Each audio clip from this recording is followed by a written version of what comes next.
Okay, today we are playing a game on King's Row. We are in the Gold SR range, and we will be playing Anna and Moira on attack, and Brigitte on defense. And our current team composition is Hammond, Zarya, Reaper, Widowmaker, Anna, and Zenyatta. The first time we've had a Hammond at all, I think, since he's been released in one of the videos. No, he showed up once, I think. We haven't seen much Hammond since he got released, is the moral of the story. And I don't think he puts in a particularly good showing in this game, mind you. It's very hard to put in a good showing as Hammond, isn't it? So anyway, Hammond has been played as a main tank role in the competitive scene, but I'll remind you, Gold SR is very detached from the competitive scene, so I'm not a big fan of Hammond as the main tank. It can work in a coordinated environment, which doesn't really represent the competitive ladder very well, so I don't think it's a particularly good idea. I'd rather have most anyone else as a main tank, really. I might even prefer if the main tank was Roadhog, just because I can at least expect a Roadhog to know how to play Roadhog. I can't expect a Hammond to know how to play Hammond. I would also like to point out on the topic of Roadhog, Reaper's name is Pig O'Death, and he's not playing Roadhog, so what's the fucking point? Honestly. So, I don't like Hammond. That's the moral of the story. Let's start the game. We're low on disk space, by the way, if you were curious. So, we've got Widow right now, because we're on King's Row. She changes to Pharah relatively quickly. This is perhaps the worst math I've ever seen a Junkrat do in my entire life. At the same time, it's rather impressive, honestly, that he manages to bounce them in such a way that they go, like, straight up again, and then explode in basically the same spot they initially landed in. However, it's not exactly hard to avoid that, is it? And if Zarya was over here, well, she'd be getting all kinds of ult charge off that. So we did just chuck our sleep dart in there. Okay, I thought we did it before he actually took the shield down. We were trying to get him after the fire strike. Fair enough, but we didn't do it. So Hammond's dead. It's going well so far, you know. Reaper's over there in the middle of the enemy team, going like God only knows what. Very hard for us to see him past the statue, and then we just missed him about 1,000 times instead. Which is bad also. So, here's the thing with Anna. She is actually projectile and hit scam. When she is unscoped, she's projectile. When she is scoped, she's hit scam. When somebody's that far away from you, it's usually a better idea to try for the hit scan instead through the scope, because hit scan is conventionally easier to hit at long range. I don't know why I said conventionally, as if somehow the idea on that has changed recently, because it hasn't. It's just easier to hit scan weapons at long range. This is why you often see Pharahs literally touching the person they're trying to kill, which sort of defeats the point of aerial superiority, but I mean, at the same time, we just fucking Goomba stomp a boy to death. It feels good, you know? So we did manage to kill Baguette, which is nice. We are really focused in on the enemy team right now. When we just saw that Pharah got hit, Hammond's been rolling around this entire time, so he's probably not full health, but we've just been staring straight at that Reinhardt. When our teammates around us need healing, and we're the main healer, so obviously we should be doing that, rather than leaving Zenyatta up to it while we stare at Reinhardt like, come on. Come on, bitch. Come on. Anyway, so we've started to get some forward momentum going. We have Nano Boost built up. That's definitely not the best Nano Boost we could have gone for right there. I was building up to saying the best Nano Boost target for our team would be Reaper, but we just immediately Nano Boosted Zarya. I don't like Nano Boosting Zarya. So the argument for Nano Boosting Zarya is she builds her ultimate up really fucking quickly, which is true, certainly. She does get to build up her ultimate quite quickly when nano boosted, provided the Zarya is actually good. I'm not a big fan of doing that, though. I'd rather nano boost most other heroes first, because when you nano boost a Zarya, it tends to just result in a lot of sadness for all parties involved. I'd rather nano boost Reaper. Yeah, it feels bad. I'd rather just nano boost Reaper. You know, good old-fashioned Beyblade strats. So, when did he jump? Right there. So, the thing is with Meteor Strike is if Doomfist does it correctly, you die. But the best you can do as Ana, anyway, if he does it correctly, you just die. And there's not much you can do about it, really, because you don't have a movement ability. One of the few heroes in the game who has no movement ability at all. And is also very soft. The best you can do is try and play around a corner and hope he fucks up by letting you line of sight it. So going out into the big open courtyard is less likely to work. It's better to go and play around, like, the edge of the bus, because if he chooses, like, one side of the bus's corner, you can go around the other side real quick, and maybe you'll live. It's unlikely. Again, if the Doomfist does it right, you just die, and there's nothing you can do about that as Ana, unless somebody saves you. But going and playing around, like, the corner of the bus, or just, like, a corner in general, is more likely to result in you living than going out into this big open space. The other thing you can try and do is try and get, like, as far back as possible, like, into your team, like, behind your team, so that if Doomfist does it, he is more likely to die. Or more likely to bitch out and not actually jump on you, because he might die when he comes out of it. But if they're using Meteor Strike and you're Ana, you get fucked, is basically the extent of it. So we're having a lot of trouble getting through the door with our Hammond-Zarya tank combo right now.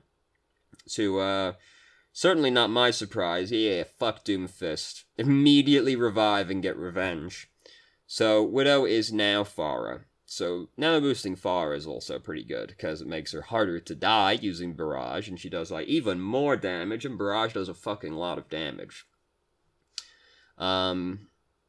You know, it's no Dragon Blade still, but I mean, you know, what can you do? So, why did we throw our Trank over there? See, we just threw the Trank over there, just kind of like hoping it hits somebody, it looks like, which, you know, it's a really long cooldown ability. We'd rather have it for, like, in case a Roadhog pops out behind us. Now, he kills us in one shot, so obviously we wouldn't have even gotten the chance to Trank him. But just throwing it at them, like, hoping that it kills them, or hoping that it hits them, hoping it kills them, isn't a great use of company resources, especially that far away, where it's harder to hit the Trank, being really small and really slow. It's very long cooldown, and they have shown that they have a tendency to dive us, mostly Doomfist. We missed the Roadhog that time, which is unfortunate. He's using his ultimate. Obviously, we want to try and interrupt the ultimate if we can, but tragically we did not. We missed Pharah a bunch of times. That's unfortunate. Pharah was trying very hard to get herself killed right there while we were waiting for our team to regroup. So that was kind of thrown out there, like, hoping it hit somebody again. And it did actually hit somebody, but they were immediately woken up again, and we were none too happy about it.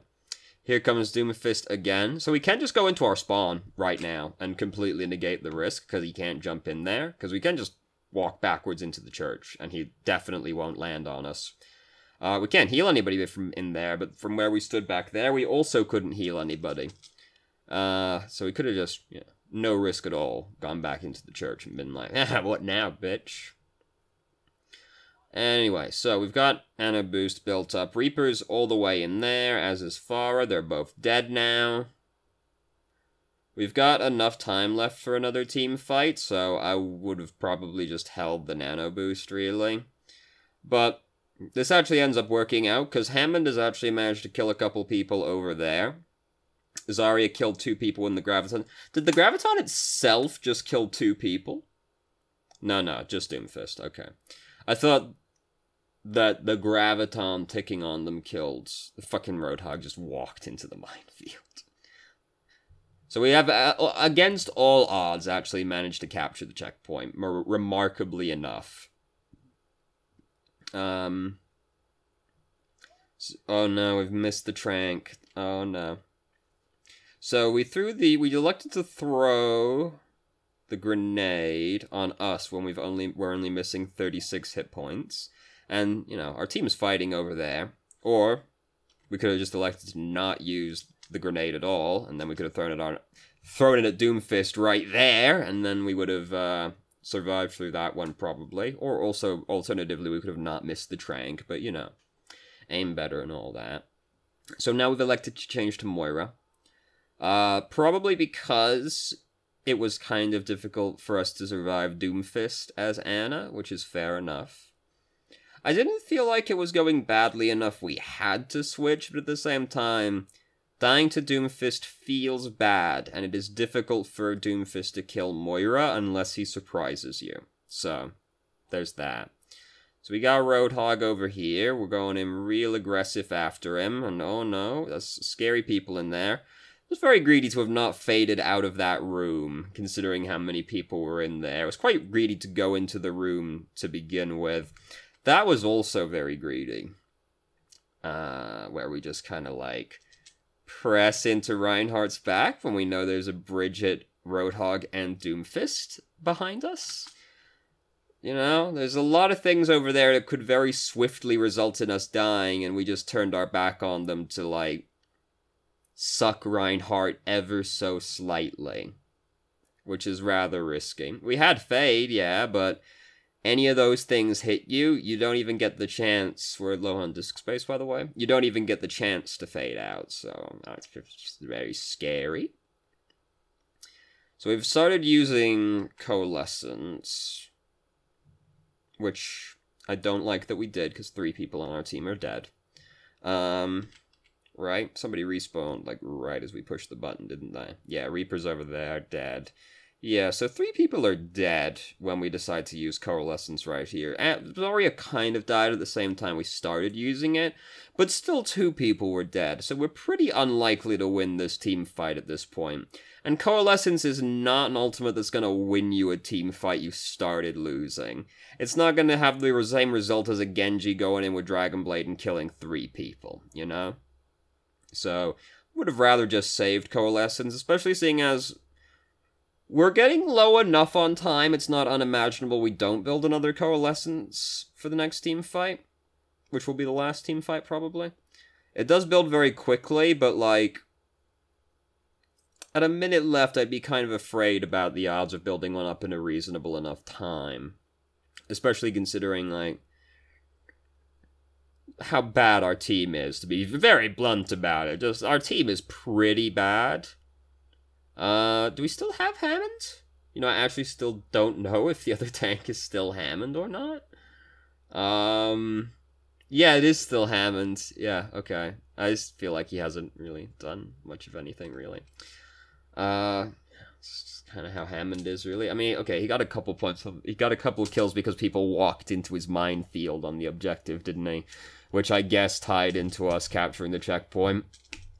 They were bad enough, they forgot there were giant glowing mines in front of them. If it works, I guess, right? So we're continuing to suck the boy, even when he's charging right at us. And we can tell reasonably early on right here that he's probably going to pin Zarya. Because he's already, like, I can already see he's going on a straight line straight towards her. And Zarya's not exactly fast. So I would have just started holding it over Zarya, anticipating she's probably going to get pinned. And you don't have a lot of time to heal Zarya after she gets pinned. Unless she has her bubble, but Zaryas like to use their bubble just to generate charge. Which, I mean, you know, is fair enough, because she's kind of based around having charge. Or energy, I should say, because charge is ult charge. So we started using Coalescence, which is fair enough, but the unfortunate thing, right, so this is why, you know, fair enough that we've started using it, but here's the other sad thing, right? So we have faded into danger right now as well. Doomfist was near us, yes. We faded over here while we're at half health, and this is closer to the enemy team. So this is not a great way to use fade already, because we've faded forward, we've faded aggressively forward, basically. Probably to heal our teammates, but either way, we faded forward, which is an aggressive maneuver, while we're at half health and we're missing one of our team. 2 of our teams, and Yada's actually dead over there as well. So, that's not great already. Then we start using Coalescence, but Doomfist is using Meteor Strike right now. Did he push his button at the same time we pushed our button, though? No, he used Meteor Strike and then we pushed Coalescence. You're most vulnerable as Moira while using Coalescence, counterintuitively enough. Basically because you can't use Fade and the Orb. Because the reason Moira is so hard to kill is, with the Orb plus you draining somebody, that is 103 healing per second, whereas Coalescence is only 50 health per second for you. And you also can't use Fade while you're using Coalescence, so... And Doomfist, like, it's a little bit harder for him to predict you, I guess, but again, if he does it right, you just die, because you can't really move fast enough in Coalescence to get out of the way still. Unless he fucks up, which, you know... So, the Fade forward already was an aggressive maneuver that I wasn't a fan of, and then we started using... Coalescence right after he used Meteor Strike. Now, he didn't have Fade to dodge it for the next few seconds anyway, but Doomfist is also gonna kind of wait to see if you use Fade, if he's using Meteor Strike as well. Or he should anyway, unless he's decided to kill somebody else. But the Fade didn't know. The Fade forward was that I'm not a big fan of. Just because it put us so much closer to the enemy team. And closer to where Doomfist was going at the time, because he was, like, going back over that way. It was probably because our team were over there and needed healing. This is the thing with Moira, is that she's a relatively short-range healer. She actually has the same healing range as Mercy, 15 meters, but Mercy has a better movement ability than Moira does, which is kind of funny to say, because Fade, in strict terms, is better than GA. But Mercy has GA a fucking lot more frequently than Moira has Fade. A 6-second cooldown doesn't sound like a lot, but when you play a lot of Moira, you learn that 6 seconds is definitely enough time to get killed. Whereas Mercy's just ping-ponging backwards and forwards across the fucking fight like nobody's business. So, this is kind of the thing with Moira, is you can end up in positions where you can't keep up with your team. And you do need to use Fade to keep up with them to heal them. But then you have to decide, is it worth me doing that and risking dying for it? Or can I just, like, throw the orb or try to heal them from, like, max range instead? And that's the limiting factor on Moira, is that she's quite short range, but also has not great mobility, because 6 seconds cooldown is long enough that it gets you killed if you Fade forward. So, anyway... Not to say you can never Fade forward. You can take that too far the other way. I'm not saying you should never Fade forward aggressively. But you have to really know when you do it that you're not going to just get killed within the next 6 seconds. You have to be, like, pretty certain that you're fading into a reasonably safe location. Or that you aren't going to die if the location isn't safe, you know. I'm not saying never Fade forward aggressively, but be careful doing so. So anyway, we've got Doomfist still on their team. This is of no surprise to anybody, seeing as he was Doomfist the whole time and was doing quite well. I fucking hate Doomfist so much. If we could just, like, perhaps get Doomfist taken out of the game, that'd be great. Because... might just be because I play healers and tanks, but man, I really have a grudge against Doomfist ever since he became a playable hero. You know?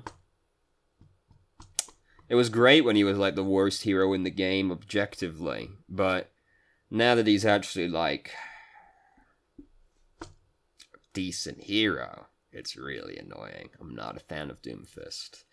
Which, perhaps just my personal grudge. Because I acquiesce that Doomfist is hard to play. So that makes it fine in and of itself. Because it's not like, you know, like Hanzo... is really strong, but Hanzo is also quite easy to play, right? Doomfist has a big impact, but he's at least difficult to play. Not just anybody can pick Doomfist and immediately crush, whereas basically anybody can pick Hanzo and have an immediately, like, strong impact on the game, right? I just still hate Doomfist, because if the Doomfist is good, oh my god. You feel like there's just nothing you can do. So we're missing both our tanks in this fight already, so that's very sad. This is what I like about Brigitte, though. We're gonna be here for a fucking long time, just spanking these people. We didn't have Shield Bash up, correct, to stop the Earth Shatter? No, we did not. For quite a while, in fact, still, so very sad, very sad. The problem is that there's basically no way we win this fight from basically the original position we ended up in. All we were really hoping for right there was to, like, maybe stall the fight long enough for our team to regroup and start fighting again. Which is not unimaginable it could happen. Brigitte can end up staying alive. We're low on disc space, by the way. Brigitte can end up being alive for a really fucking long time. I wouldn't have used Rally, though, during that fight, because yeah, it looks like Rally would keep us alive in that situation, and it did. It let us stall out the point for a while longer. But there's still, like, basically no way we win that team fight. There's not no way we win that team fight, but there's effectively no way we win that team fight. It had, like, a 10% chance of working if we're feeling particularly generous, right? So we're better off just saving Rally to use on the next team fight instead, seeing as we don't exactly have very many team fight chances right now. Because we didn't get it very far along this track, so if we get wiped once on this track, it's over, right? So we already basically lost that team fight, almost no way we win. So I would rather hold on to it to use for the next team fight on this checkpoint, which we at least still have a decent chance of winning. We also still have Hammond, you know? I really don't think Hammond is a very good defense tank unless you need to stall, because he can get back very quickly, of course, and he's quite annoying to get off of the objective, especially if you don't have any hard crowd control on your team, which is quite hard to have at this point, but, you know, sometimes it happens anyway. Then Hammond's good, but besides that, I don't particularly care for Hammond on defense. I find he is too lacking in presence to effectively hold back a team when they're trying to push him. Unless the enemy team just doesn't know how to push at all, which, I mean, does happen also, certainly, but any play that revolves around the enemy team being bad is itself a bad play. Theoretically, he'd be really good at zoning, but, like, the enemy team has to let him get away with a lot of shit to really let it work on defense. Like, on attack, because the attacking team has the initiative, Hammond kind of has as much time as he needs to really, like, find a good opportunity to get in there. Whereas the attacking team can just force the situation onto the Hammond, and then what's he gonna do, right? Like, he's gotta suddenly start doing Hammond things to effectively hold them back, which sometimes is not particularly feasible. You can block the epicenter of the Earth Shatter, by the way, by just, you know, just like turn around, block towards the center. You won't take any damage off this. We're probably concerned with getting to the objective. We would have gotten to the objective while still blocking the epicenter and then been more survivable. We survived past that point regardless, but I mean, you know, just block the epicenter just in case. But, you know, we're gonna lose. I don't think anyone's too surprised about that one. The way the game's been going so far, anyway. And we don't... Oh, we're just leaving. We're just leaving right away. We're not happy about it. So, I hate the Tracer skin. I kind of like the Tracer skin, but I also kind of hate the Tracer skin, you know? Super Saiyan God, Super Saiyan Tracer's cool and all, but, like, does she have to be wearing the weird Aquaman spandex, you know? Couldn't she be wearing a more not stupid outfit instead, you know? The guns are pretty sick, though. I'll give you that. It's meant to be more like Protoss-y, isn't it? Because this is like Protoss-y colors and like design, but she just kind of looks like Super Saiyan God, Super Saiyan Aquaman if he was a chick. You know, that's what I see when I look at it. The Genji skin is relentlessly stupid looking, though. Purely because of the face. If it wasn't for the face, it'd look great. But he just looks like he's got this giant fucking goofy grin on his face. He reminds me of one of the fucking, Tiki masks from, Crash Bandicoot. Like, he just got such a cartoonish grin on his face that I can't take him seriously. And that's it, like, I just look at his face, and I'm like, stupid fucking cyborg ninja. The rest of the outfit's fine. Like, if it wasn't for the face, the Genji's gonna be cool, but nah, the face ruins the whole thing. And, like, it's too much, you know? It's Tracer's too over-designed, I feel. Maybe it's just me. Also, the blue lipstick is too much.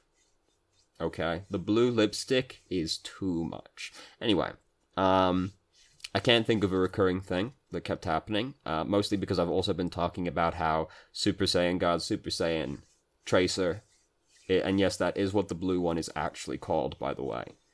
Because everyone just says blue. It's actually... Because when you're Super Saiyan God, you have red hair. But when you go Super Saiyan, while you're a Super Saiyan God, when you layer these forms on top of each other, somehow that comes out to blue. And then, if you're Goku, and you're feeling particularly egregious at the time, you can go Super Saiyan God, Super Saiyan, and then also do Kaioken on the top of it. And then at that point, Goku's officially become an ogre. He just has so many layers on him at that point. He's actually in 3 different forms at the same time. Anyway,